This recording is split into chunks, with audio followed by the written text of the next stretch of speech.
যখন মুমিন ব্যক্তিকে, এই ধরনের নেককার পরেজগার ব্যক্তিকে যখন কবরে শায়িত করা হবে, মুনকার নকিরের প্রশ্নের, যখন তাদেরকে প্রশ্ন করবে ফেরেশতাদ্বয় যে মান রব্বুকা, তোমার প্রভুকে, সে নির্দ্বিধায় বলে দিবে রব্বি আল্লাহ, আমার প্রভুতে সেই মালিক যিনি এক অদ্বিতীয় বিশ্বজগতের প্রতিপালক। অতঃপর তাকে কবরে ফেরেশতাদ্বয় প্রশ্ন করবে মা দিনুকা, তোমার ধর্ম কি? জবান থেকে সহজে ইজিলিভাবে উচ্চারিত হবে দীনিয়াল ইসলাম, দীনিয়াল ইসলাম, আমার ধর্ম মহান আল্লাহ তাআলার একমাত্র মনোনীত ধর্ম ইসলাম।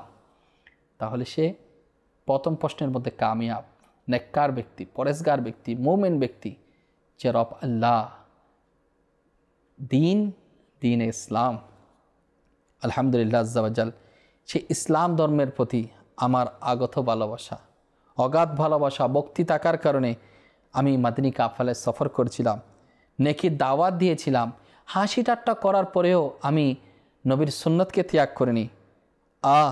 যারা নবী পাক সাল্লাল্লাহু আলাইহি ওয়াসাল্লামের সুন্নতের অনুসারী ছিল, যারা নবী পাক সাল্লাল্লাহু তাআলা আলাইহি ওয়াসাল্লামের দিওয়ানা ছিল, তারা আনন্দ বুক করবে যে আলহামদুলিল্লাহ আজ্জা ওয়া জাল এই কবরের প্রশ্নের মধ্যে সে উত্তীর্ণ হতে যাচ্ছে। এবং শেষ প্রশ্নের মধ্যে যখন আসবে, মুমিন ব্যক্তিকে কবরে সরকার দু আলম রসুল পাক সাল্লাল্লাহু আলাইহি ওয়াসাল্লাম, যেই নবী আমাদের জন্য সুপারিশ করবে, যে নবী রব্বি হাবিলি উম্মতি বলে কেঁদেছে, যে নবী সাল্লাল্লাহু আলাইহি ওয়াসাল্লাম উম্মতের জন্য সুপারিশ করবে, সে নূরানি নবী, নূরানি আকা হুজুর আলাইহিস সালাতু ওয়াস সালামের যখন নূরানি ঝলক দেখানো হবে, তখন জিজ্ঞেস করা হবে মা কুনতা তাকুলু ফি হাক্কি হাযা রাজুল, এই নূরানি ব্যক্তিত্ব সম্পর্কে তোমার মতামত কি?